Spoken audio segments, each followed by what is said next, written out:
Hello guys, hope you're all doing well as always, and welcome back to another Premier League predictions video. This week is gonna be big. First, let's start off and look at your comments from last week and see how you got on. Board AF, thank you so much for your comment. I really appreciate the kind words that you had for me, and your prediction as well was not too bad at all. You got 17 points and you have made it onto the leaderboard. Pharaoh Tablet, it's great to see you back, mate, and thank you again for your predictions. You've managed to improve on your score and you now have 20 points and you move up the table, which is great for you. And Alex Nicholson, the current league leader, you had a brilliant week. You managed to get yourself 20 points, which is the highest of last week. Unfortunately, not enough to beat your high score, but your high score is gonna take some beating. Make sure, guys, you do comment your predictions down below if you want to make it onto the leaderboard, which we're gonna have a look at. If you finish top of the leaderboard at the end of the season, you will be getting a prize, so there's everything to play for at this point. What's you there? Go and subscribe, please. I'm going to try and get to 500 subscribers by the end of the year. We haven't got long left. Even if we make 400, I'll be incredibly grateful. But 500 is the goal, so go and smash that subscribe button. And smash the like button while you're there. So, as previously mentioned, Board AF, you are on the leaderboard now. You are joint 6th with Daya Malahi on 17 points. But comment down below again, mate. You may be able to improve your score and hopefully top the table. Pharaoh Tablet, you've now moved up into 4th place with that score from last week. A great score as well. Anything around or above 20 is very good. And Alex Nicholson, as I said, you're still at the top of the leaderboard. It's gonna take some topping, honestly. Great predictions from you guys though last week. Now let's get into mine and see how I got on. Now, you might have seen from the top of that leaderboard, but I did in fact get 26 points last week, which is my highest score yet, and I smashed it if I'm being perfectly honest. I got 4 correct scores, getting me 20 points alone. The West Ham game was obviously a disappointment for me as a Chelsea fan, but it didn't hurt my predictions too much. I really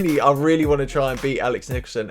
As I said, it's going to take some beating, but guys, you can do it if you comment down below. Strong week for myself. Can we top it this week? Let's find out. First up, we've got Brentford at home to Watford. 2 free scoring teams, and a bit like the Brentford Leeds game, I'm expecting goals in this match. Watford have had a bit of an iffy start to the season, but they have looked very good. Their last 5 games, they haven't actually won, but they've managed to score goals against the likes of Manchester City, Chelsea, and 2 against Leicester, which definitely holds them in good stead for playing lesser teams. No disrespect to Brentford. Last season saw these 2 teams face each other in the Championship, with one of the games being a 1-1 draw, the other being a 2-0 Brentford win, which definitely holds them in good stead considering they won that game at home and they're playing this fixture at home as well. Brentford enjoyed a fantastic start to the season, as I keep on saying, and they're starting to capture that excitement once more. A brilliant 2-2 draw with Leeds in the last game, and they were very unlucky to lose it in the manner that they did, conceding in the last minute to Patrick Bamford. As I've already said, it's going to be a very close game, this fixture, and I'm struggling to pick apart the 2 sides, so for that reason I am going to go for another 2-2 draw for Brentford in this game. Both teams have got so much goal scoring capability. Sergi Canos is a fantastic playmaker for Brentford, so I'd expect to see him popping up and creating chances very frequently in this fixture, and with the wide range of goal scoring opportunities that Watford have, they're definitely going to score in this game, and that's why I'm going for a 2-2 score prediction. Up next, we've got Manchester City, a team who have won their last 5 games against Wolves. Wolves have not won in their last 3 games, narrowly losing to Liverpool and drawing 0-0 with Burnley and Norwich, which are 2 teams that you would really expect Wolves to pick up points against. It's been a bit of a mixed bag of apples for Wolves at this point of the season, with some great results for them and also some disappointing, like the 2 that I just mentioned. Manchester City have claimed top spot over Chelsea after Chelsea dropped points in their last game. In this fixture, they're going to use as an opportunity to continue that surge and cement their place at the top of the table. No teams in the top 3 at the moment can afford to drop points. With the amount of quality in this Manchester City team, I can only see this being a Manchester City win, and for that reason I'm going to go for a 3-0 win to Manchester City. I just cannot see anyone stopping them at the moment with the form that they're in. Next up, we're going to the Emirates, and it is Arsenal against Southampton. Arsenal suffered that shock 2-1 defeat against Everton, and to be honest, Everton looked the better side in that match. If it wasn't for those 2 unlucky offside calls, then it could have been very convincing scoreline wise for Everton, and a lot of Arsenal fans are not happy with Arteta after that result. Southampton, on the other hand, have had a bit of stability with their last 2 results, drawing 2-2 with Leicester and 1-1 with Brighton, but they find themselves in 16th place and they're going to need to pick up some results if they want to stay up this season. Arteta is going to have to pick up a result in this game if he wants to stop any more critics from jumping on his back, and I think that they're going to do exactly that. They haven't been the most convincing team in front of goal, but coming up against a defence like Southampton's, you'd expect them to get the win here, and I think that they will, so I'm going to go for a 2-1 win to Arsenal. Arsenal have been fantastic at the back so far this season in a lot of their games, but they've conceded 5 goals in their last 2 games, which is a record that they're going to want to improve in, but it also shows that there are fragilities there, and Southampton have definitely got the ability to punish their defence if they are caught slacking. Up next now, it is a big one. It is Chelsea at home to Leeds. It's me against my dad, and I have no idea where this is going to go. Chelsea have looked so good this season, but in their last few games, they haven't looked that convincing. We were lucky to win against Watford. We didn't look great against Zenit, and we obviously lost our last game 3-2 against West Ham, so there are going to be some confidence issues going into this game, and a lot of pressure on this team to get a decent result. Leeds, on the other hand, after having a poor start to the season, are slowly starting to get back to where they were last season. Patrick Bamford coming off the bench and scoring in their last game is going to be a sigh of relief for so many Leeds fans. He's been the missing jewel in the crown that they've needed this season, and if he's fit to start against Chelsea, I'll be honest, I'm worried because I could so see us dropping points, but we cannot afford to drop points. As I've already said, these top teams cannot afford to drop points at this stage of the season, and if I'm being completely honest, I have a horrid feeling that we are going to drop points, so I am going to go for a draw in this game, and I think that we're going to draw it 1-1. With the way that things have been going for Chelsea, we have not looked great, and we've been losing the midfield battle far too often, and that is something that you cannot afford to do against this Leeds team, especially when you've got the likes of Calvin Phillips, Mateus Klitsch, and the wingbacks that support the midfield. I do see us dropping points in this match. Up next, we've got Liverpool at home to Aston Villa. It's Steven Gerrard returning home to Anfield. Last season, Liverpool playing Aston Villa saw that infamous 7-2 victory for Aston Villa, but this time they're at Anfield, and it's going to be interesting to see how the Liverpool fans take to Steven Gerrard, and if I'm being perfectly honest, they're going to love it. Since Gerrard has taken over Aston Villa, they've won 3 out of their 4 games with him in charge, which is a brilliant